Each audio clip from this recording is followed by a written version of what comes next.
laas was jy kinderlik opgewonde oor dit wat in jou lewe gebeur en oor die Here se teenwoordigheid in jou lewe? Wanneer laas het jy gedink aan jou geloofsgetuienis? Hoe vars is jou geloofsgetuienis? Daardie belewenis van wie God is, God se goedheid en teenwoordigheid in jou lewe.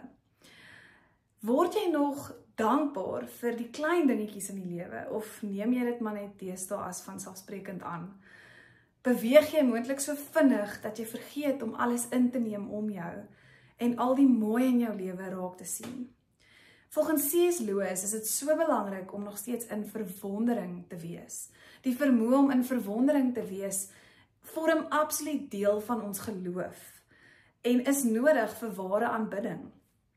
Dikwels is ons so haastig en so gejaagd dat ons vergeet om in verwondering te wees. En soos ek gesê het, dis eers wanneer ons moontlik iets verloor of in 'n moeilike tyd is, wanneer ons die dinge wat ons op 'n tyd nie noodwendig elke dag waardeer het nie, dan begin waardeer en dan besef hoe baie dit eintlik vir ons beteken.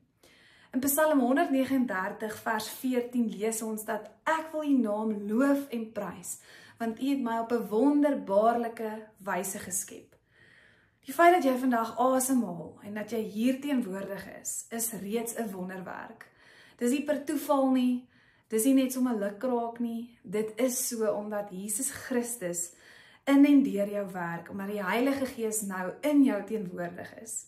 En daarom is daar soveel rede vir jou om reeds opgewonde te wees oor wat aangaan en om in verwondering te wees.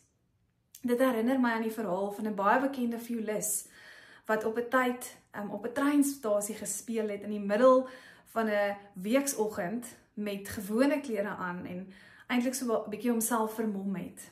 En daar was eintlik 'n hele eksperiment gedoen, 'n sosiale eksperiment om te toets wat die mense se reaksie sal wees wanneer hierdie wêreldbekende violis op 'n vreemde plek opvoer of optree.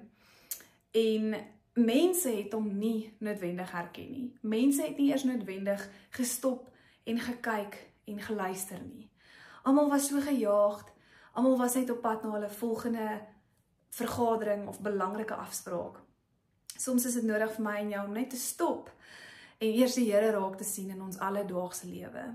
Hy is oral teenwoordig en oral sal jy iets beleef van sy voetspore en sy vingerafdrukke in jou lewe. Maar dit is nodig vir jou om weer kinderlik opgewonde te word en die vermoë om verwonderd te word oor dit wat aangaan. Selfs al het jy seer en selfs al is dit dalk vir jou moeilik, is dit werklik moontlik. En sal jy sien, hoe meer verwonderd jy is dit asof daar net meer rede is om in verwondering te wees. So, dit is eintlik soos 'n positiewe kringloop wat dan plaasvind.